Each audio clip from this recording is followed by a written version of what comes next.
नमस्कार साथियों। सार्थक पहल बदलाव हमसे है संस्थान में आप लोगों का एक बार पुनः स्वागत है। मैं सहायक प्राध्यापक शंकर सातनकर सार्थक पहल के माध्यम से आप लोगों का हार्दिक अभिनंदन करता हूं, स्वागत करता हूं। मित्रों, सार्थक पहल एक ऐसा संस्थान है जो मध्य प्रदेश लोक सेवा आयोग एवं विभिन्न प्रतियोगी परीक्षाओं की यूजीसी नेट, संविदा, शाला शिक्षक, पटवारी विभिन्न प्रतियोगिता परीक्षाओं की तैयारी जो है वो निःशुल्क करवाता है। सभी विषयों की तैयारी हमारे माध्यम से की जाती है और आज का जो टॉपिक लेके आया हूं वो एक बड़े महान व्यक्ति की चर्चा हम करने वाले हैं।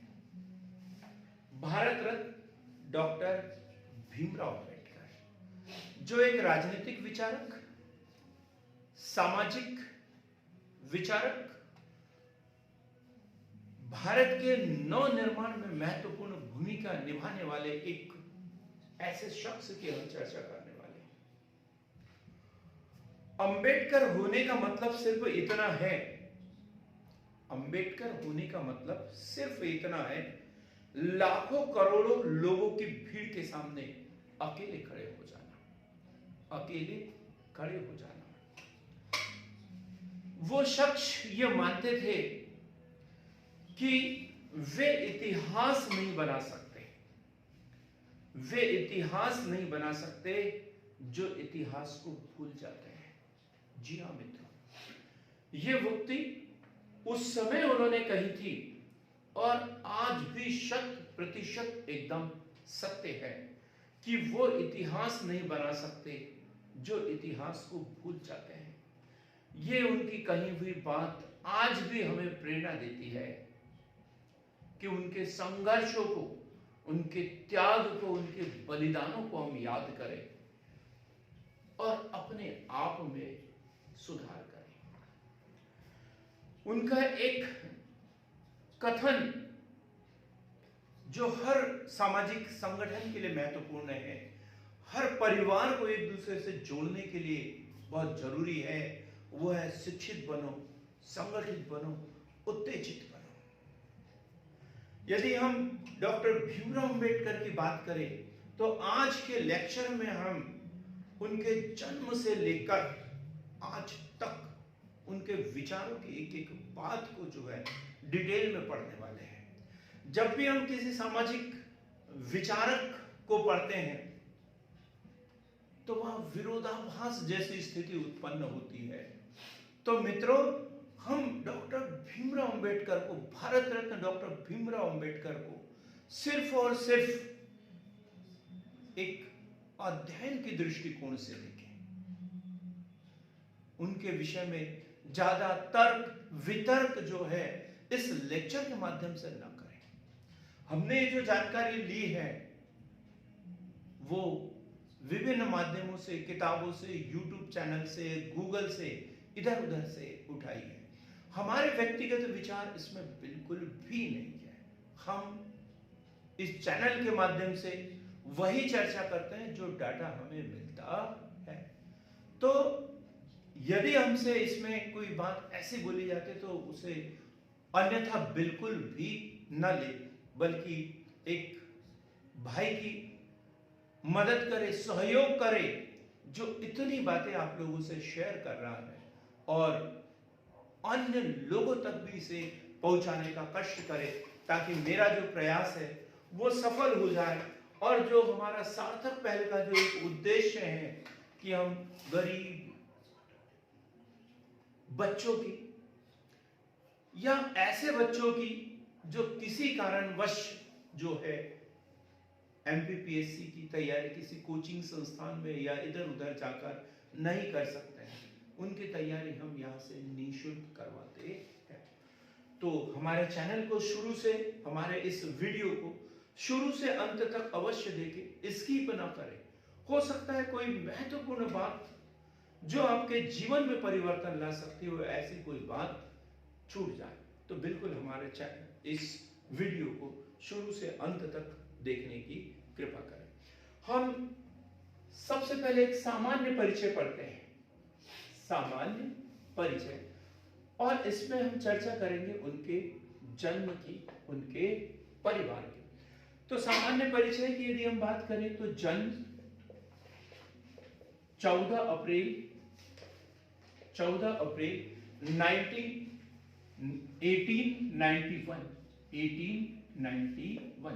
14 अप्रैल 1891, और अपने माता पिता की 14वीं संतान जी। हम बात कर रहे हैं 1891 की, 1891 की। तो उस समय शिक्षा का स्तर कितना कम था, तो ये अपने माता पिता की 14वीं संतान। जन्म जो हुआ है महू, मध्य प्रदेश, आज जिसे अंबेडकर नगर के नाम से जाना जाता है, मध्य प्रदेश के महू नामक स्थान पे हुआ था।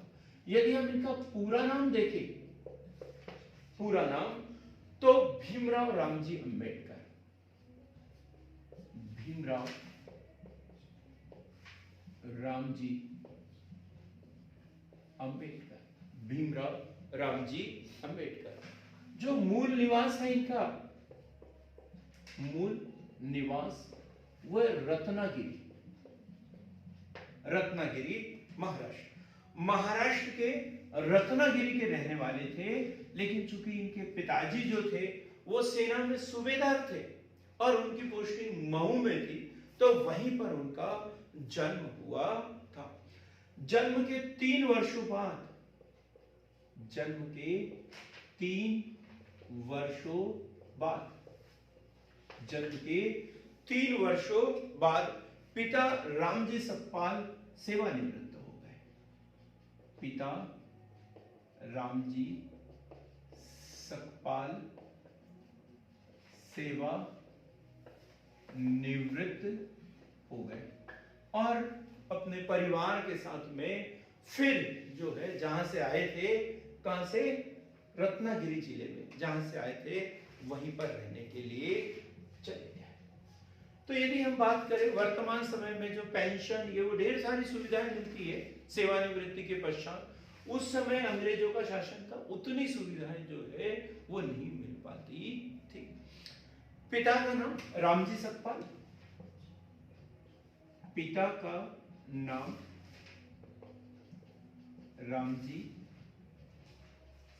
सकपाल, तो वही माता का नाम भीमाबाई,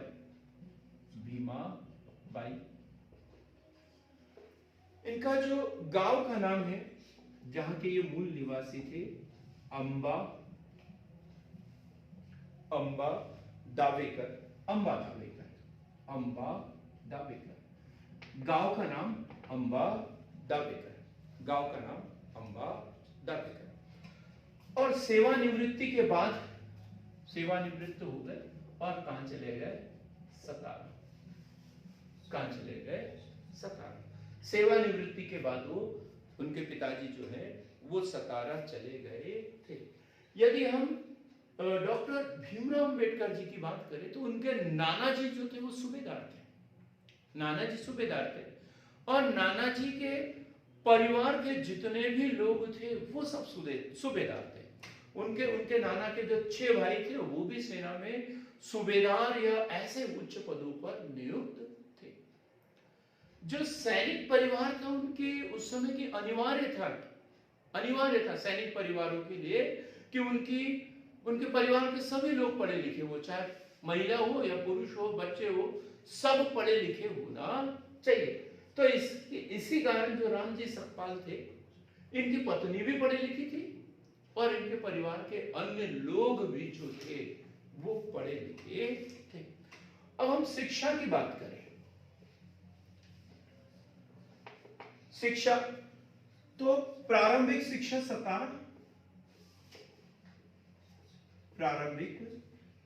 शिक्षा सतारा, अब बहुत सारे किताबों में जो विभिन्न प्रकार के सीरियल वगैरह होते हैं, सोशल मीडिया होता है, इन सब में हमें देखने को मिलता है कि इन स्कूल में इनके उनके साथ में किस तरीके से भेदभाव हुआ था।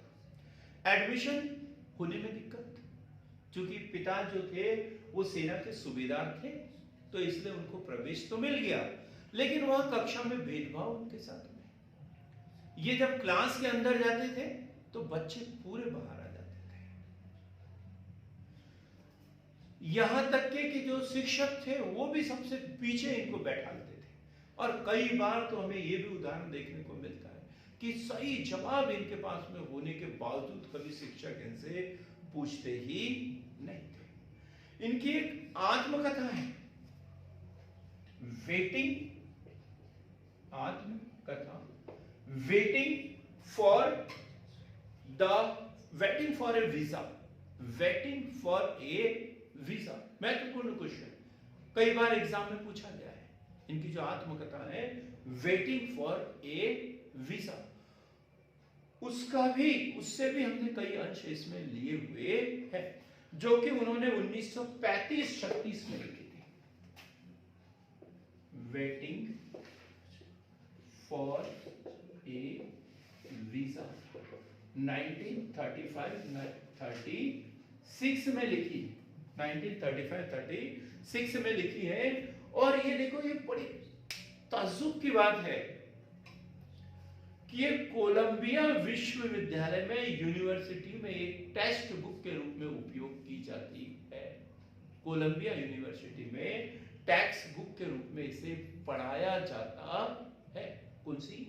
वेटिंग फॉर ए वीजा, जो डॉक्टर भीमराव अंबेडकर की आत्मकथा है। उसके अनुसार यदि देखा जाए तो एल्फिंस्टन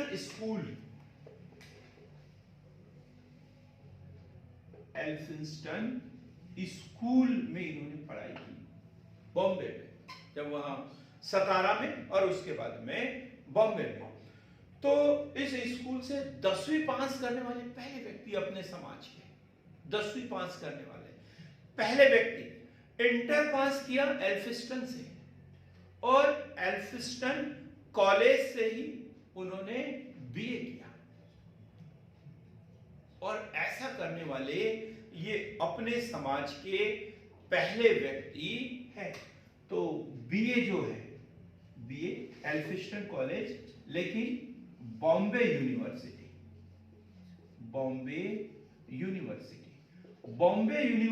से बीए करने वाले पहले व्यक्ति थे अपने समाज के। बॉम्बे यूनिवर्सिटी से बीए करने वाले। कोलंबिया यूनिवर्सिटी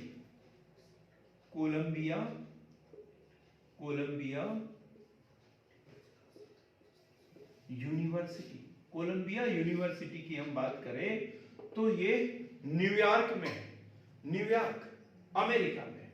और यहां उन्होंने एमए इकोनॉमिक्स से किया, एमए इकोनॉमिक्स, और बाद में यहीं से ये पीएचडी भी करेंगे। हम एक एक चीज को डिटेल में पढ़ेंगे कि कैसे वहां तक पहुंच गए पढ़ने के लिए। हम तो अभी उनकी शिक्षा की बात करें कि इनके पास में ऐसी कौन कौन सी डिग्रियां थी। London school of economics, London school of economics, London school of economics से इन्होंने एमएससी व डीएससी, एमएससी व DSC, DSC doctor of science, doctor of science 8 वर्ष का कोर्स इन्होंने लगभग 2 वर्ष में कंप्लीट कर लिया था। यह बोला जाता है कि वो सामान्यतः 18 घंटे तो पढ़ते ही थे, लेकिन ये डिग्री जब उनको लेना था तो 20 से 21 घंटे वो प्रतिदिन पढ़ते थे। सुन के ऐसा लगता है कि क्या इंसान रहे होंगे, कितनी कैपेसिटी, कितनी मेहनत, कितना त्याग किया होगा उन्होंने, जो व्यक्ति 20 से 21 घंटे प्रतिदिन पढ़ता हो। लगभग 37 डिग्रियां इनके पास में थी, राष्ट्रीय और अंतरराष्ट्रीय स्तर की लगभग 37 डिग्रियां इनके पास में थी। और क्या कहते हैं डॉक्टर अंबेडकर साहब, जो आज भी हमारे लिए काम का है। ये बोलते थे कि कोई भी सफलता का रास्ता किताबों से होकर ही गुजरता है। याद रखो मित्रों, कोई भी सफलता का रास्ता किताबों से होकर ही गुजरता है। और जब कोई व्यक्ति महान बनता है तो उसके परिवार वालों का साथ होना भी बहुत जरूरी है। और यही हुआ इनके साथ में। इनके पिता जो थे श्री रामजी सकपाल, रिटायर हुए थे, पेंशन मिलती थी, तो उन पेंशन के पैसों से उन्हें टैगोर है, शेक्सपियर है, इनकी किताबें इन्हें लाकर दिया करते थे। और सामाजिक पिछड़ापन कितना था उस समय, इसके बावजूद इनके पिताजी जो है इन्हें टैगोर, शेक्सपियर की किताबें पढ़ने के लिए लाकर दिया करते थे और इन्हें प्रेरणा मिलती थी इनसे। कम उम्र में ही माता का साया इनके सिर से उड़ गया था। स्कूल में भेदभाव की, इनके साथ में स्कूल में भेदभाव हुआ। बच्चे इनको पानी तक नहीं पीने देते थे। प्यून जो होता था ऐसे ऊपर से पानी इनके ऊपर डालता था और फिर पीते थे। यदि किसी दिन प्यून स्कूल में नहीं आए तो उस दिन भर इनको प्यासा बैठना पड़ता था। ये परिस्थितियां थी।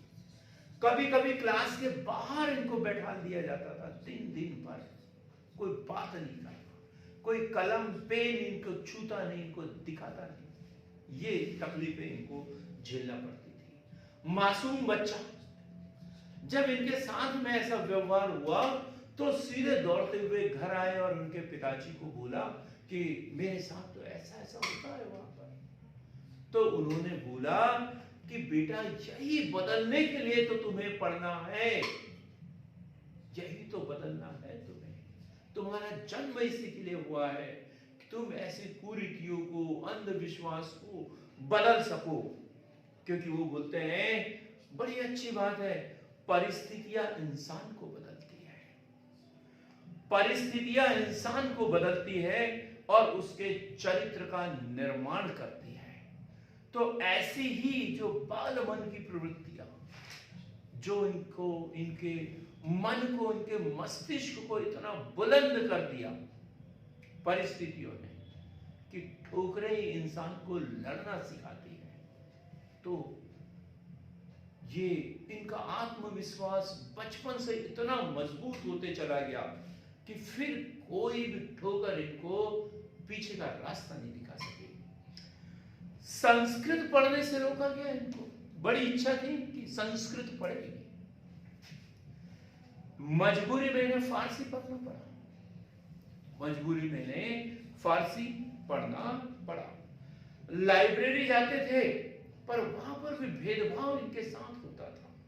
पूरे बच्चे पीछे बाहर आकर बैठ जाते थे, तो वही एक पेड़ के नीचे आकर बैठकर पढ़ते थे, पेड़ के नीचे बैठते थे।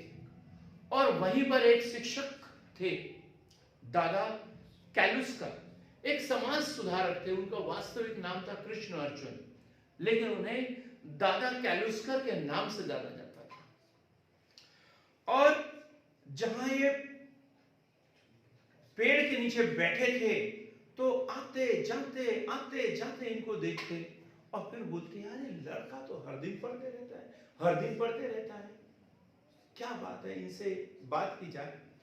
तो अंबेडकर को बाहर पढ़ते देखा, उनसे बात की, उनकी समस्या सुनी और फिर उन्हें बुद्ध की जीवनी जो है वो एक पुस्तक पढ़ने के लिए दी और बोले बेटा ये पढ़ो, इस जीवनी को तुम पढ़ोगे, बुद्ध को पढ़ोगे तो तुम्हारे मन को, तुम्हारे विचारों को बल मिलेगा, बहुत कुछ सीखने को मिलेगा, तुम्हारी इच्छा शक्ति मजबूत होगी, तुम इसे पढ़ो।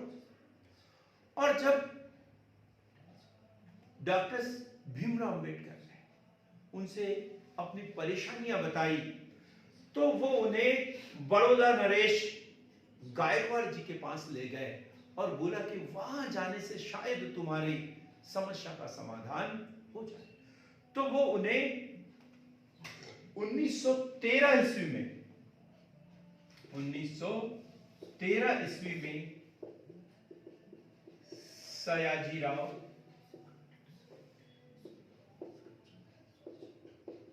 गायकवाड़ जी के पास में लेकर गए और उन्होंने बताया कि ये बच्चा पढ़ने लिखने में बड़ा इच्छुक है, होशियार भी है, लेकिन इसकी परिस्थिति नहीं है कि ये विदेश जाकर कहीं पर पढ़ सके। तो उन्होंने 50 रुपए प्रति वर्ष, 50 रुपए प्रति वर्ष की छात्रवृत्ति स्वीकृत कर उन्हें अमेरिका पढ़ने के लिए भेजा। 4 साल के लिए अमेरिका पढ़ने के लिए भेजा। और एक शर्त रखी थी कि जब तुम वहां से पढ़ के आओगे, जब आप वहां से पढ़ के आओगे तो लगभग 10 वर्ष तक हमारे यहां नौकरी करना पड़ेगा।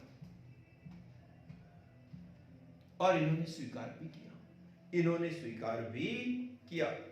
और 1913 में अमेरिका के कोलंबिया विश्वविद्यालय, जो कि न्यूयॉर्क में स्थित है, वहां पर एक इकोनॉमिक्स से एमए करने के लिए चले गए। इससे बीच की एक और वाकया जो है वो कहीं सुनने को मिलता है कि इनका जो सरनेम है अंबेडकर, ये इनके गुरु के द्वारा दिया गया है, ताकि इन्हें आगे इनके सरनेम के आधार पर, जो सरनेम पिताजी का सरनेम है वो सकपाल हम पढ़ते हैं, और इनका सरनेम जो है वो अंबेडकर पढ़ते हैं। तो ये बोला गया है कि इनके जो गुरु थे, इन्होंने अपना सरनेम इनको दिया ताकि इनको पढ़ने लिखने में नाम के आधार पर आगे कहीं इनको किसी प्रकार की कोई दिक्कत न हो। जब एक अमेरिका गए पढ़ने के लिए 1913 ईस्वी में, और 14, 15, 16 वह पढ़ते रहे, लेकिन उसी समय की परिस्थिति देखो कि 1914 ईस्वी में प्रथम विश्व युद्ध प्रारंभ हुआ, और युद्ध के माहौल में जो है मुद्रास्फीति बढ़ गई, रुपए का अवमूल्यन हुआ, मुद्रास्फीति बढ़ गई, और 50 रुपए में जो है इनके लिए खर्च चलाना जो है वो बहुत कठिन हो गया। खर्च चलाना बहुत ही कठिन हुआ, इन्हें आर्थिक तंगी का सामना करना पड़ा। वही इनको एक मित्र मिले, नवल पारसी। नवल पारसी ये इनके एक मित्र हुआ करते थे, नवल पारसी। नवल पारसी मित्र बहुत जरूरी है। इंसान के पास में एक ऐसा व्यक्ति होना बहुत जरूरी है जिनको अपनी मन की पीड़ा, मन की बात, हंसी खुशी, दुख दर्द, जिसे वो शेयर कर सके। एक ऐसा इंसान तो होना बहुत जरूरी है। और यदि हमारे पास ऐसा इंसान नहीं है तो समझ जाओ कि हमारा दुनिया में कोई नहीं है। क्योंकि लोग हमें बहुत से मिलते हैं, लेकिन जिससे हम अपने अंतरात्मा की बात बता सके, ऐसे लोग बहुत कम मिलते हैं। और ऐसे लोग यदि हमें मिल जाए तो समझ जाए कि अब हमारा आगे का जीवन जो है वो सुखमय होगा, सुखमय होगा। तो ऐसे एक मित्र थे उनके, नवल पारसी। वो बड़ी अच्छी बात बोलते थे। वो बोलते थे, हर किसी व्यक्ति का जो जन्म होता है वो बड़ा बनने के लिए नहीं होता। हर व्यक्ति का जन्म बड़ा बनने के लिए नहीं होता, लेकिन हर व्यक्ति किसी को बड़ा बनने में मदद कर सकता है। कितनी अच्छी बात है। आज भी हमारे लिए उतनी ही लागू है। हर व्यक्ति का जन्म बड़ा बनने के लिए नहीं होता, लेकिन हर व्यक्ति जो है किसी व्यक्ति को बड़ा बनने में मदद कर सकता है। एक घटना है जून 1917। जून 1917 जब अंबेडकर अपनी पढ़ाई पूरी करके अमेरिका से वापस लौट रहे थे। किताबें वगैरह सब पैक करवा दी उन्होंने, जहाज पे भी रख दिया, लेकिन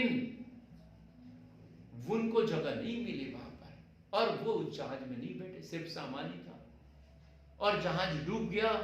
भारत में ये तक अफवाह फैल गई थी कि अंबेडकर जी जो है वो डूब गए हैं, लेकिन किस्मत को तो कुछ अलग ही मंजूर था। एक ऐसे हीरे को और अधिक तराशना था जो भारत के व्यक्तियों की तकदीर लिखने वाला था।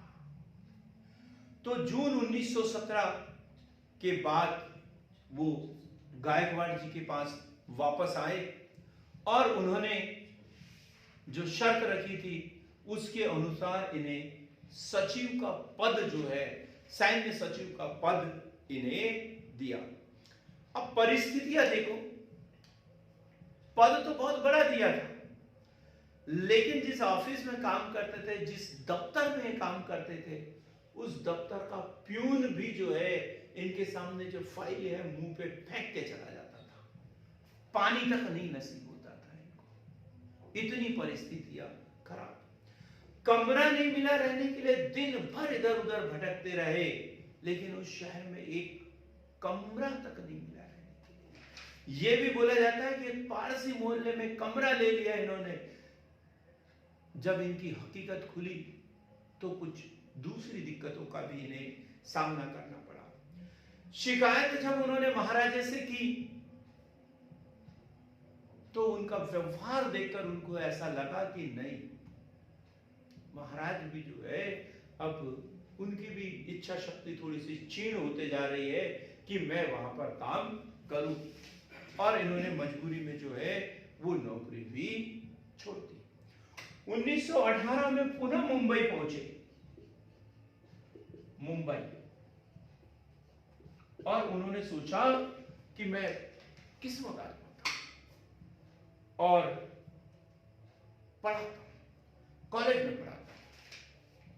चूंकि उन्होंने कानून की भी शिक्षा ग्रहण की थी, तो वो मुंबई के कॉलेज में पढ़ाना शुरू कर दिया और वहां पॉलिटिक इकोनॉमिक्स पढ़ाने के लिए गए।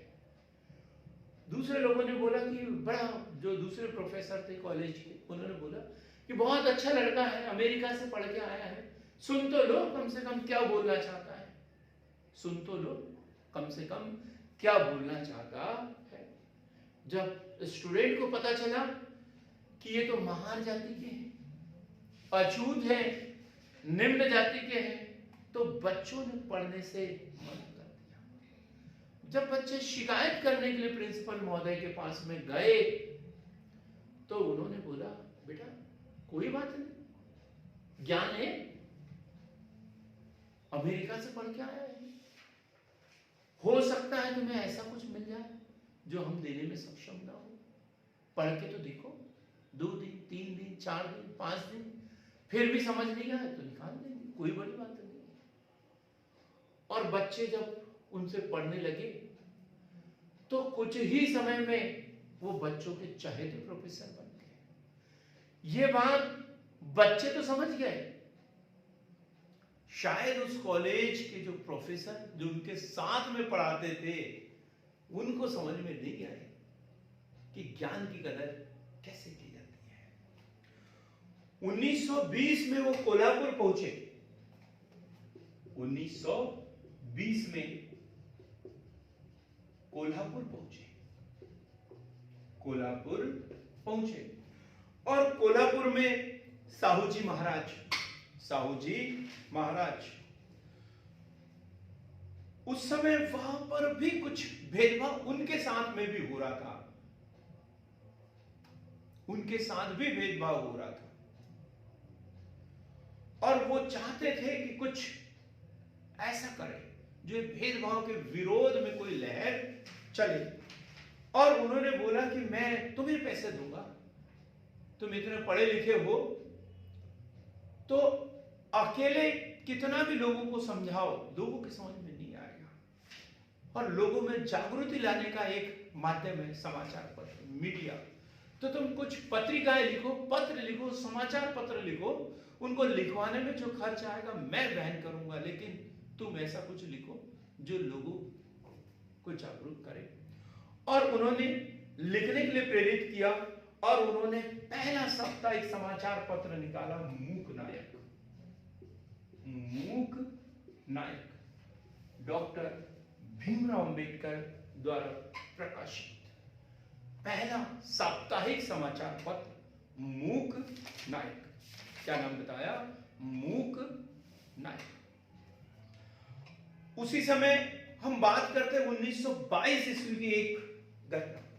1922, जी हां 1922, आज से 1.5 से 2 साल पहले की घटना बता रहा हूं। एक दिन कौन बनेगा करोड़पति में ये प्रोग्राम देख रहा था और 7 करोड़ के लिए ये क्वेश्चन पूछा गया था और जो प्रतिभागी थे उनको नहीं पता था, उनको नहीं पता था कि अर्थशास्त्र विभाग में इनका एक शोध पत्र प्रकाशित हुआ था और जिसका शीर्षक था the problem of money. The problem of money. The problem of money. ये शोध पत्र का शीर्षक था द प्रॉब्लम ऑफ मनी। पहली बार में जो है वो रिजेक्ट हो गया था, इनका स्वीकृत नहीं हुआ, लेकिन उन्होंने संशोधन किया, उसमें कुछ दुरुस्त किया और फिर प्रकाशित किया। और बाद में देखो तो 1927 ईस्वी में कोलंबिया विश्वविद्यालय से इसी टॉपिक पर उन्हें पीएचडी की डिग्री मिली थी। मित्रों, ये क्वेश्चन कौन बनेगा करोड़पति में 7 करोड़ के लिए पूछा गया था। शाहू जी महाराज ने एक बार सामूहिक भोज का आयोजन किया। डॉक्टर भीमराव अंबेडकर को भी उसमें बुलाया था और वो बताना चाहते थे कि सामाजिक भेदभाव को हम किस तरीके से मिटा सकते हैं। इनकी एक और पत्रिका है बहिष्कृत भारत। बहिष्कृत भारत, पहले मूक नायक और उसके बाद में बहिष्कृत भारत। इनमें विचार छपते थे इनके, वो सबसे आग्रह करते थे, बताना चाहते थे शिक्षा लो, सामाजिक स्थिति सुधारो अपनी, पढ़ो लिखो, स्वच्छता रखो। महिलाओं से विशेष रूप से निवेदन करते थे कि साफ स्वच्छ रहो, बच्चों को साफ रखो, आर्थिक हालत सुधारो, बच्चों को पढ़ाओ, एक बार खाओ पर स्वाभिमान से रहो, गुलाम मत रहो। एक बार खाओ पर स्वाभिमान से रहो, गुलाम मत बनो। और उसके बाद में यदि हम देखें तो राजनीतिक जीवन भी हम इसका पढ़ेंगे। तो ये कुछ हमने इनकी प्रारंभिक कुछ शिक्षा, कठिनाइयां, डिग्रियां, ये सब पढ़ी। अब हम देखते हैं उनका राजनीतिक जीवन। राजनीतिक जीवन हमने देखा कि उन्होंने अमेरिका की कोलंबिया विश्वविद्यालय से डिग्री प्राप्त की थी, शिक्षा प्राप्त की थी, एमए इकोनॉमिक्स से किया था। उनका research paper the problem of money, जिसके ऊपर 1927 ईस्वी में उन्हें कोलंबिया विश्वविद्यालय द्वारा 1927 ईस्वी में कोलंबिया विश्वविद्यालय द्वारा पीएचडी की डिग्री प्रदान की गई थी। अब हम बात करते हैं 1927 ईस्वी। सबको पता है भारत में राजनीतिक उथल पुथल का साथ। साइमन कमीशन भारत में आया था, साइमन कमीशन का गठन हुआ था। 1928 ईस्वी में उसे भारत आना था, जहां भारत में उस समय भारतीय राष्ट्रीय कांग्रेस एवं अन्य राजनीतिक दल जो है साइमन कमीशन का विरोध करने की बात कर रहे थे। और अंग्रेजों ने एक कमिटी बनाई थी यहां पर, और उस समिति में डॉक्टर भीमराव अंबेडकर को भी सदस्य रखा था कि आप जो है साइमन कमीशन जब भारत में आए तो आप उनकी व्यवस्था करेंगे, भारत में भ्रमण कराएंगे उनको। ये कभी कभी इस बात के लिए डॉक्टर भीमराव अंबेडकर जी का विरोध भी किया जाता है, लेकिन ये अंग्रेजों की फूट डालो और शासन करो की नीति भी हो सकती है। कि एक भारतीय को ही इस समिति में रखा गया, जबकि साइमन कमीशन जो विचार करने के लिए आया था उसमें 7 सदस्य थे और सातों के सातों अंग्रेज थे, एक भी भारतीय शामिल नहीं था। उसके बाद में 1927 हमने पढ़ा साइमन कमीशन। फिर 1930, 1931, 1932, 1930, 1931 और 1932 3 गोलमेज सम्मेलन, राउंड टेबल कॉन्फ्रेंस, RTC, ये लंदन में होना था और भारतीय राजनीतिक दलों को वहां बुलाया गया था कि अपने अपने प्रतिनिधि लेकर आओ, ताकि आपके यहां जो संवैधानिक गतिरोध है उसको हम ठीक कर सकें। प्रथम गोलमेज सम्मेलन, कांग्रेस का कोई प्रतिनिधि नहीं। द्वितीय गोलमेज सम्मेलन में कांग्रेस की ओर से गांधी जी गए थे। तृतीय गोलमेज सम्मेलन में फिर कांग्रेस ने किया। तीनों गोलमेज सम्मेलन में एकमात्र व्यक्ति और वो थे डॉक्टर भीमराव अंबेडकर, जो तीनों गोलमेज सम्मेलन में यहां से प्रतिनिधि बनकर गए हुए थे। 1931 ईस्वी में द्वितीय गोलमेज सम्मेलन हुआ था। तब अंबेडकर जी ने दलितों के लिए पृथक प्रतिनिधित्व की मांग रखी थी, पृथक प्रतिनिधित्व की मांग रखी थी। गांधी जी ने उसका विरोध किया था। वैचारिक मतभेद थे गांधी जी के बीच में और डॉक्टर भीमराव अंबेडकर जी के बीच में। मित्रों, अगला वीडियो हमारा पूरा गांधी जी के विषय में होगा, उन्हें भी हम पढ़ेंगे। राष्ट्रपिता महात्मा गांधी जी, उन्हें भी हम पढ़ेंगे। अभी हम डॉक्टर भीमराव अंबेडकर को पढ़ रहे हैं तो हम उसी के ऊपर ज्यादा चर्चा करेंगे। और जो डॉक्टर भीमराव अंबेडकर जी थे, इनकी जो मांग है वो स्वीकृत हो गई वहां पर और गांधी जी इसका विरोध करते हुए वापस आ गए। गांधी जी यरवदा जेल में थे और वहीं से उन्होंने अनशन शुरू कर दिया। मदन मोहन मालवीय, डॉक्टर राजेंद्र प्रसाद, MR जयकर, तेज बहादुर सप्रू, इन सब ने अंबेडकर जी को समझाया, क्योंकि गांधी जी ने उस समय आमरण अनशन शुरू कर दिया था। और तब जो है गांधी जी और भीमराव अंबेडकर के बीच में 24-25 सितंबर 1932 को होता है पूना पैक्ट। क्या होता है? पूना पैक्ट। पूना पैक्ट ये गांधी अंबेडकर समझौते के नाम से भी जाना जाता है। अब इसमें जो पृथक निर्वाचन की बात की थी, तब गांधी जी ने बोला था कि ये हमारी सामाजिक समस्या है और इसमें हम सुधार कर सकते हैं। पृथक निर्वाचन की आवश्यकता नहीं है। और यह बात स्वीकृत की कि जो 71 सीटें जो है पृथक निर्वाचन के तहत जो स्वीकृत की गई थी दलितों के लिए, तो पूना पैक्ट के तहत जो है 148 सीटें स्वीकृत कर दी गई। जो हमारे हिस्ट्री के लेक्चर हुए हैं उसमें हमने डिटेल में Poona Pact, Ramsay MacDonald award, ये सब कुछ पढ़ा हुआ है। हम यहाँ उसकी डिटेल में चर्चा नहीं करेंगे।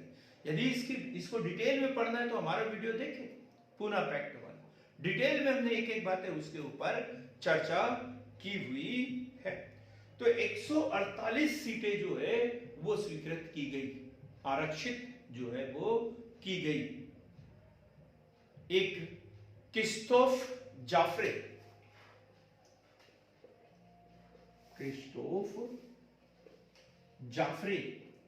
एक सज्जन जिन्होंने भीमराव अंबेडकर एक जीवनी, भीमराव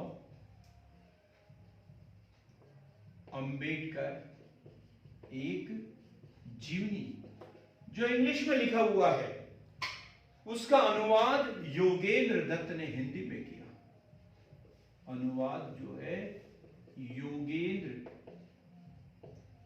दत्त ने हिंदी में किया। उसमें स्पष्ट लिखा हुआ है कि उनका प्रारंभिक जीवन जो है कितना कष्टमय हुआ है, कितना कष्टमय रहा है, कितने संघर्ष जो है सामाजिक सुधार के लिए डॉक्टर भीमराव अंबेडकर ने किए हैं।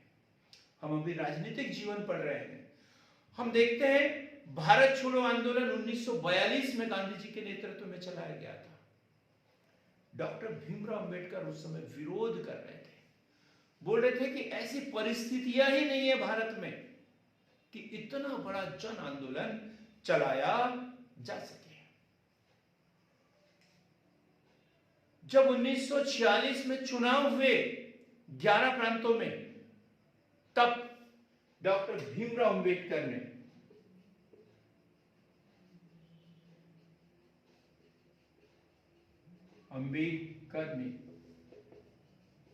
मुंबई से पर्चा भरा। मुंबई से वो चुनाव लड़ना चाहते थे, लेकिन कई हस्तियां ऐसी थी जो ये चाहती थी कि ये चुनाव वहां से हार जाए, और ये चुनाव हारे भी, और ये चुनाव हार गए। दूसरे चरण के चुनाव में फिर पर्चा भरा इन्होंने, लेकिन दूसरी बार जो है वो बंगाल से भरा। बंगाल से मुस्लिम लीग के सहयोग से, मुस्लिम लीग के सहयोग से, और ये उस समय चुनाव जीत गए। उस समय चुनाव जीत गए, लेकिन परिस्थितियां जब बदलती है, जब परीक्षा होती है तो हर तरफ से परीक्षा होती है। इनके साथ भी यही हुआ। भारतीय स्वतंत्रता अधिनियम, भारत का विभाजन, और ये जो सीट जो ये जीते थे, ये पूर्वी पाकिस्तान में चली गई, जो आज बांग्लादेश में। भारत के लिए संविधान सभा का जो गठन हुआ, और उसके संवैधानिक सलाहकार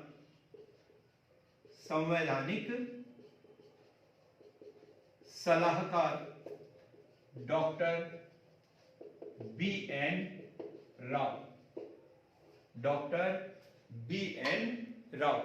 संवैधानिक सलाहकार डॉक्टर बी.एन. राव, संविधान सभा के स्थायी अध्यक्ष डॉक्टर राजेंद्र प्रसाद के पास गए और बोले यदि भारत का संविधान यदि बनाना है तो संविधान सभा में एक व्यक्ति का होना अति आवश्यक है, और वो शख्स है डॉक्टर भीमराव अंबेडकर, जिसने 60 देशों के संविधान का अध्ययन किया है, और वो इतना परिपक्व है कि वो संविधान निर्माण में महत्वपूर्ण भूमिका निभा सकता है। संविधान निर्माण में महत्वपूर्ण भूमिका निभा सकता है। डॉक्टर राजेंद्र प्रसाद जो है मुंबई प्रांत के पीएम, डॉक्टर राजेंद्र प्रसाद मुंबई प्रांत के पीएम, चूंकि उस समय हमारा देश आजाद हुआ था, गणतंत्र नहीं हुआ था, संविधान लागू नहीं हुआ था, तो ये इस तरीके के प्रांत थे, और उसके जो प्रमुख होते थे उसे पीएम कहते थे। तो मुंबई प्रांत के पीएम बीजी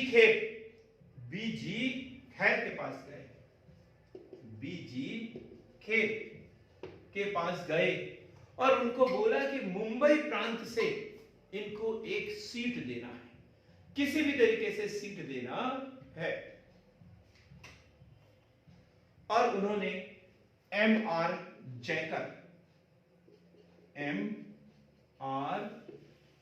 जयकर की सीट खाली करवाई, और वहां पर जो है डॉक्टर भीमराव अंबेडकर को संविधान सभा में पहुंचाया। कई बार क्वेश्चन पूछा जाता है पीएससी जैसे एग्जाम में कि किसकी जगह पर डॉक्टर भीमराव अंबेडकर गए थे, तो एम.आर. जयकर की जगह पर गए थे। और फिर शुरू होता है एक इतिहास, और वह है 29 अगस्त 1947, प्रारूप समिति का गठन। प्रारूप समिति का गठन और संवैधानिक सलाहकार बी.एन. राव के कहने पर इन्हें प्रारूप समिति का अध्यक्ष बनाया जाता है। प्रारूप समिति संविधान की सबसे महत्वपूर्ण समिति, जिसे संविधान बनाना था, संविधान को प्रारूप बनाना था, और इसके अध्यक्ष थे डॉक्टर भीमराव अंबेडकर। 1 माह 3 दिन में पहला प्रारूप बनाकर तैयार कर दिया। कितने दिन में मित्रों? 1 माह 3 दिन में, 33 दिन में जो है संविधान का प्रारूप बनाकर तैयार कर दिया और संविधान सभा के समक्ष रख दिया। उसे फिर लौटाया गया। संशोधन करने के लिए 6 महीने का समय मिलता है। शख्स समिति इतनी वर्किंग कि वो 2 महीने के अंदर तैयार कर देती है, फिर रख देती है। डॉक्टर भीमराव अंबेडकर संविधान की जनक व जननी, दोनों इन्हें कहा गया है। अब हमने देखा कि किस तरीके से इन्हें जो नवनिर्मित सरकार बनी थी, उसके जो प्रधानमंत्री नेहरू जी थे, और डॉक्टर भीमराव अंबेडकर मुंबई प्रांत से चुनाव लड़े थे, लेकिन चुनाव वो हार गए थे। फिर बाद में इन्हें जो है एम.आर. जयकर की जगह लाया गया और एक कानून मंत्री बने। क्या बने? कानून मंत्री। पहली बार जब देश सरकार बनी तो एक कानून मंत्री बने, देश के पहले कानून मंत्री डॉक्टर भीमराव अंबेडकर। और सदन का पहला दिन 11 अप्रैल 1947, 11 अप्रैल 1947। और जो आग इनके अंदर इतने दिनों से जल रही थी, सामाजिक असमानता की, महिलाओं के अधिकारों की लड़ाई, जो बचपन से इन्होंने जो सहा था, जो देखा था, जो भोगा था, आज वो अधिकार दूसरों को दिलाना चाहते थे।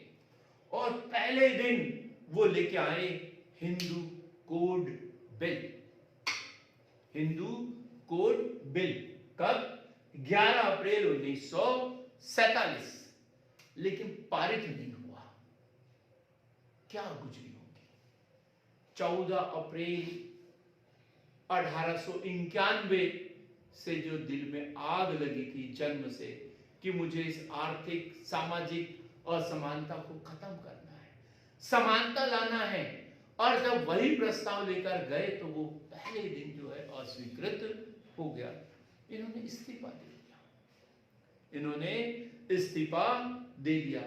याद करो मित्रों, बाद में यही हिंदू कोड बिल जो है धीरे धीरे किस्तों में लागू हुआ, छोटे छोटे खंडों में लागू हुआ। जैसे हिंदू मैरिज एक्ट 1955, यह हिंदू कोड बिल में था। फिर हिंदू उत्तराधिकार अधिनियम 1956, ये हिंदू कोड बिल में था। हिंदू दत्तक ग्रहण भरण पोषण अधिनियम, ये हिंदू कोड बिल में था। हिंदू आवश्यकता व पोषण अधिनियम, जो कि हिंदू कोड बिल में था, ये बाद में धीरे धीरे किस्तों में लाया गया। और इन्होंने एक कंप्लीट पैकेज के रूप में रखा था। 1 अप्रैल 1947 को वो पारित नहीं हो पाया था। ये सामाजिक सुधार आंदोलनों से लगातार जुड़े रहे। 14 अक्टूबर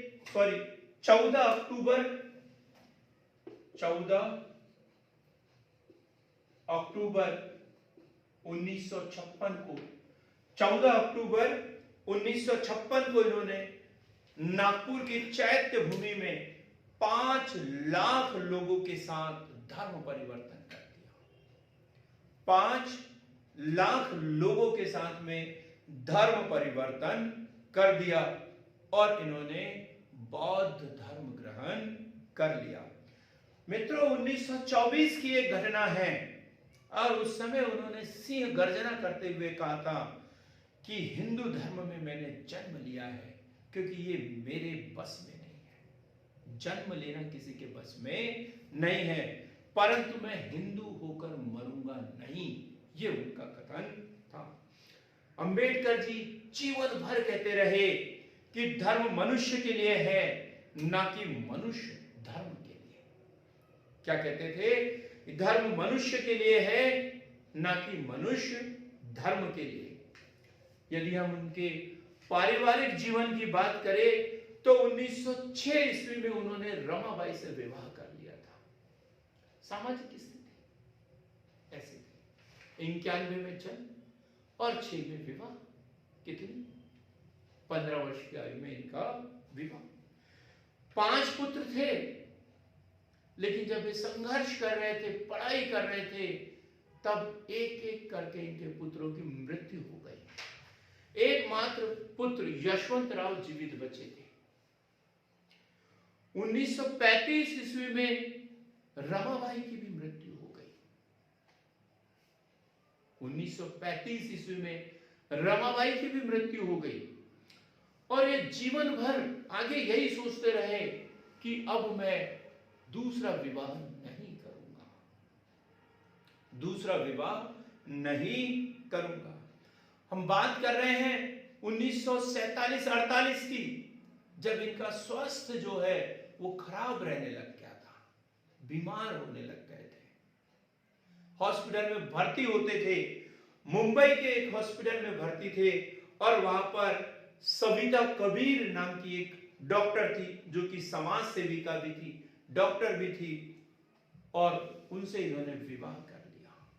कहा जाता है कि जब वे विवाह करने वाले थे, पुनर्विवाह, दूसरा विवाह करने वाले थे, इससे पहले उन्होंने जो साहू जी महाराज को पत्र भी लिखा था और बोला था कि यदि मैं किसी सेविका को रखता हूं, कुछ करता हूं, तो समाज जो है तरह तरह की उंगली उठाएगा, इसलिए मैं विवाह करना चाहता हूं। ऑब्जेक्शन लगाए जाते हैं, सामाजिक बंधुओं के द्वारा भी ये बोला जाता है कि इस उम्र में उनको विवाह करने की क्या जरूरत थी। लेकिन मित्रों, वो सामाजिक सुधार चाहते थे, सामाजिक समानता चाहते थे, और सामाजिक समानता के लिए वो मानते थे कि अंतर जातीय विवाह जब भारत में प्रारंभ होंगे तभी सामाजिक जो विभेद है वो दूर हो सकता है। उनकी एक बुक है the Buddha and his Dhamma, the Buddha and his Dhamma, उसमें उन्होंने अपनी दूसरी पत्नी का जिक्र किया है, सविता कबीर का जिक्र किया है, जो कि एक ब्राह्मण थी, और उसमें स्पष्ट लिखा है कि इस शख्स ने मेरी उम्र को जो है 8 से 10 वर्ष के लिए बढ़ा दिया है। 15 अप्रैल 1948, 15 अप्रैल 1948 को इन्होंने दूसरा विवाह सविता कबीर के साथ में किया, और वो सविता कबीर से सविता अंबेडकर बन गई। इनका विवाह जो है रजिस्ट्रार रामेश्वर दयाल ने करवाया था और सिविल मैरिज एक्ट के तहत किया गया था। रजिस्ट्रार का नाम क्या बताया? रामेश्वर दयाल, और सिविल मैरिज एक्ट के अधीन हुआ था। डॉक्टर सविता अंबेडकर, जो बाद में बहुत सारे इसमें उनके ऊपर ऑब्जेक्शन भी लगे कि इनके कारण डॉक्टर भीमराव अंबेडकर की मृत्यु हुई है। यह भी बोला जाता था कि डॉक्टर भीमराव अंबेडकर से इनके द्वारा जो है डॉक्टर भीमराव अंबेडकर को लोगों से मिलने तक नहीं दिया जाता था। बाद में जब इनकी मृत्यु हुई, डॉक्टर भीमराव अंबेडकर की जब मृत्यु हुई, तब इनके ऊपर ऑब्जेक्शन भी लगे। 6 दिसंबर 1956 को जब उनकी मृत्यु हुई तो ऑब्जेक्शन भी लगे कि इनको मारने में इनका हाथ है। जब दबाव बना तो पंडित जवाहरलाल नेहरू द्वारा एक जांच समिति का भी गठन किया गया था, लेकिन उस समिति के द्वारा इन्हें क्लीन चिट दी गई।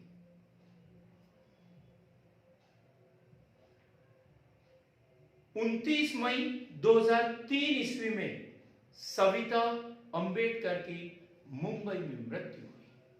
मुंबई में मृत्यु हो गई। डॉक्टर भीमराव अंबेडकर को दलितों का मसीहा कहा जाता है। बहुत छोटी सोच है ये, जो ऐसा सोचते हैं कि ये दलितों के मसीहा थे। भारत की पूरी महिला वर्ग हमेशा हमेशा के लिए डॉक्टर भीमराव अंबेडकर की ऋणी है कि जब वो कानून मंत्री बने थे तभी उन्होंने हिंदू कोड बिल लाया था।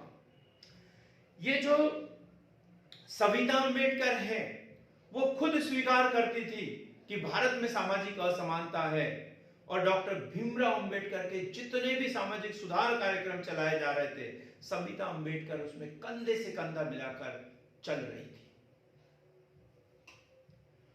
हम बात करते हैं डॉक्टर भीमराव अंबेडकर ने महिलाओं के लिए क्या किए, कौन कौन से सुधार कार्य इनके द्वारा किए गए। हम एक एक की चर्चा करेंगे। महिलाओं के लिए क्या किया डॉक्टर भीमराव अंबेडकर ने? क्या बोलते हैं डॉक्टर भीमराव अंबेडकर? मैं एक समुदाय की प्रगति को उस डिग्री से मापता हूं जो महिलाओं ने हासिल की है।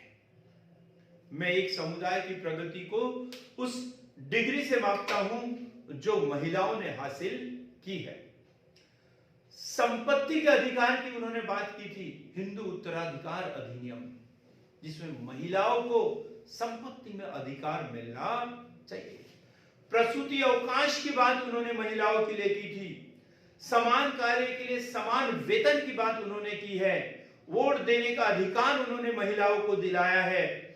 राइट टू गार्जियनशिप की उन्होंने बात की है। महिला मजदूर सुरक्षा कानून की बात उन्होंने की है। महिला मजदूर कल्याण नीति की उन्होंने बात की है। तलाक का अधिकार उन्होंने दिया है। विवाह विच्छेद के अधिकार की उन्होंने बात की है। कितना लड़े वो महिलाओं के लिए।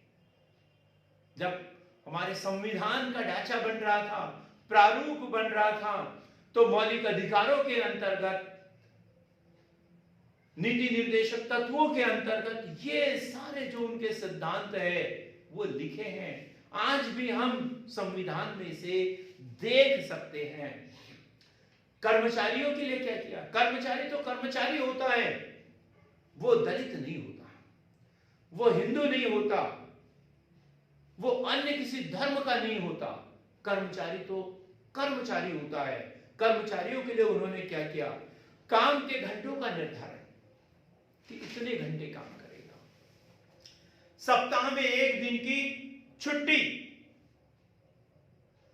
पेंशन की व्यवस्था, पे स्केल, ओबीसी, अन्य अदर बैकवर्ड क्लास की बात करें तो आर्टिकल 15, 16 चार जिसमें आरक्षण की व्यवस्था की है। अनुच्छेद 340 जिसमें ओबीसी के लिए आयोग की बात की है, जो भी अनुच्छेद 338 बी में जो है वो अन्य पिछड़ा वर्ग आयोग को संवैधानिक दर्जा प्रदान किया गया है। ओबीसी के संवैधानिक जन्मदाता, ओबीसी के लिए कानून बनाने की प्रक्रिया, ये सारी बात उन्होंने की है, सारी बातें उन्होंने की है। क्या नहीं किया उन्होंने? संसद के जब सदस्य थे तो उन्होंने कौन कौन से बिल प्रस्तुत किए?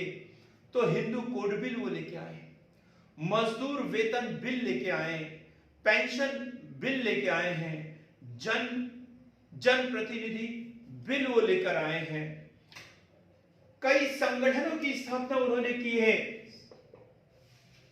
संगठन, उनके द्वारा कौन कौन से संगठनों की स्थापना की गई है, ये बात यदि की जाए तो सबसे पहले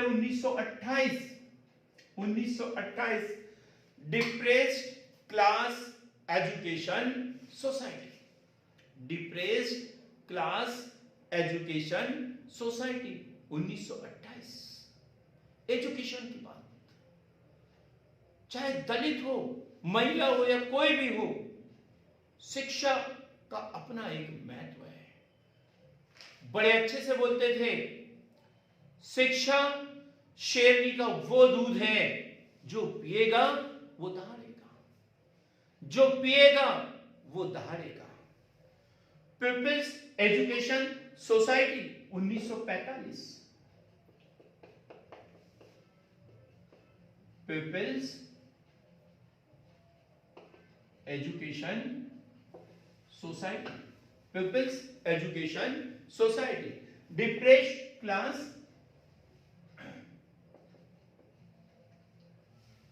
depressed Class Education Society, Depressed Class Education Society 1928 और People's Education Society 1945।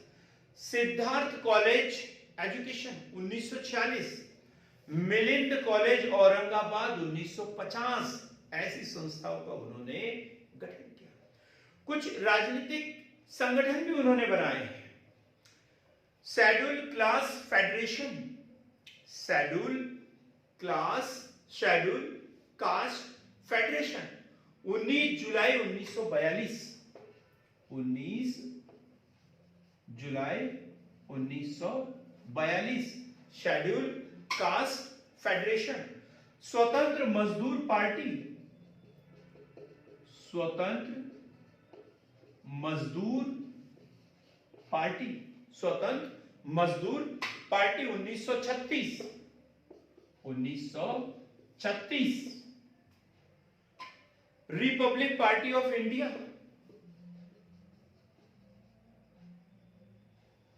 Republic party of India, Republic party of India. समाज सुधार के लिए उन्होंने क्या किया? समता सैनिक दल, समता सैनिक दल, ये समाज सुधार के लिए किया इन्होंने, समता सैनिक दल। 3 मार्च 1927, 3 मार्च 1927 समता सैनिक दल। बहिष्कृत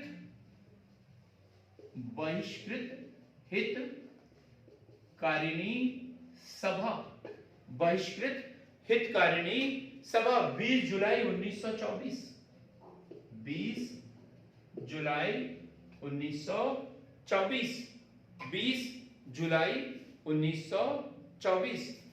भारतीय बौद्ध महासभा, भारतीय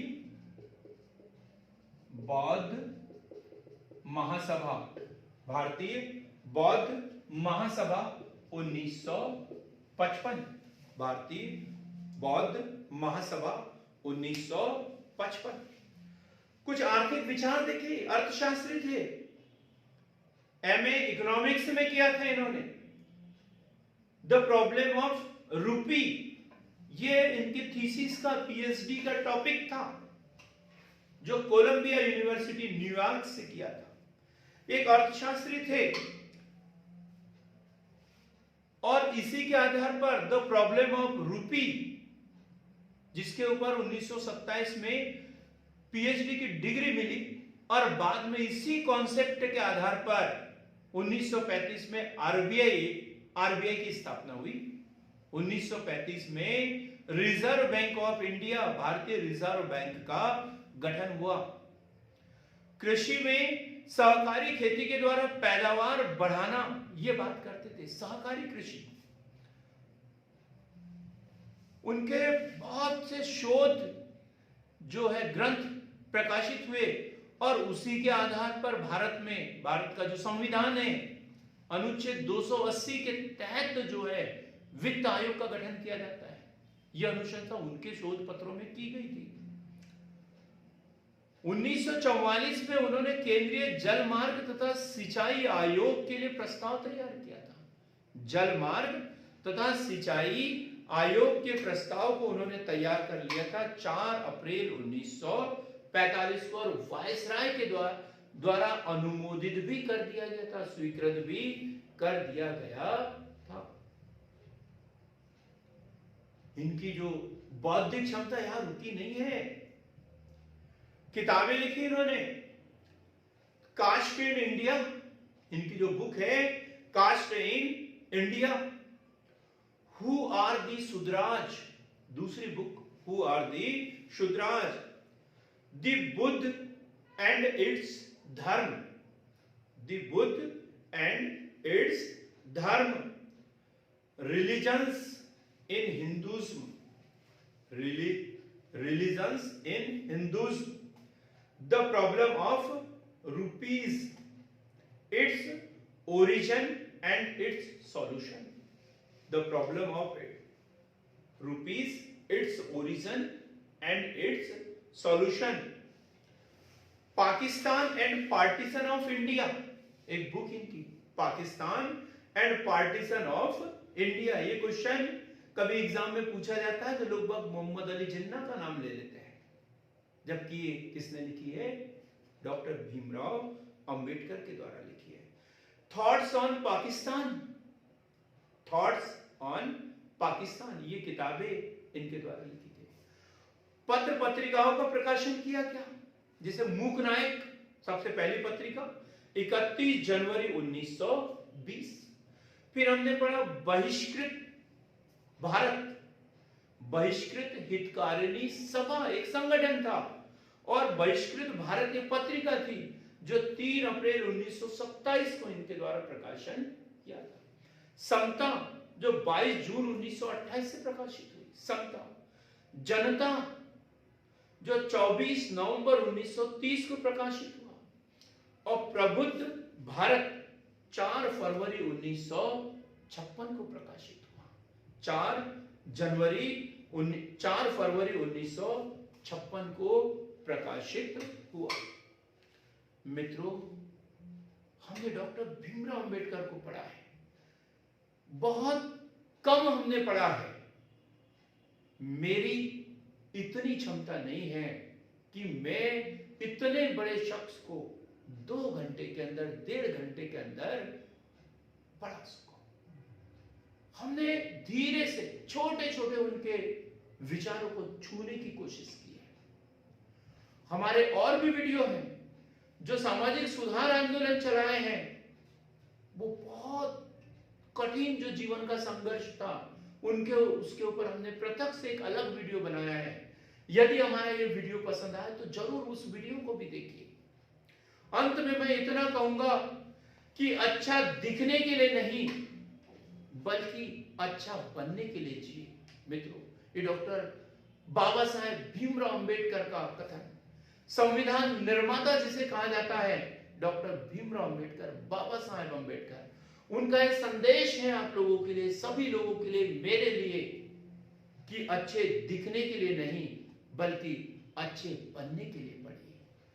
तो मित्रों, हमने एक सामाजिक सुधारक, राजनीतिक विचारक, संविधान सभा के सदस्य, भारतीय संविधान के निर्माता डॉक्टर भीमराव अंबेडकर के विचारों को पढ़ने की कोशिश की है। और इसमें यदि कुछ कमी रह गई हो तो वीडियो के अंत में मैसेज के माध्यम से मुझे अवगत भी कराएं। और इस सार्थक पहल की एक मुहिम है निःशुल्क एमपीपीएससी व अन्य परीक्षाओं की तैयारी करवाना। तो इस मुहिम में आप लोग मेरे सहयोगी बने, इस वीडियो को बहुत से अधिक लोगों तक पहुंचाने का कष्ट करें। बहुत बहुत धन्यवाद।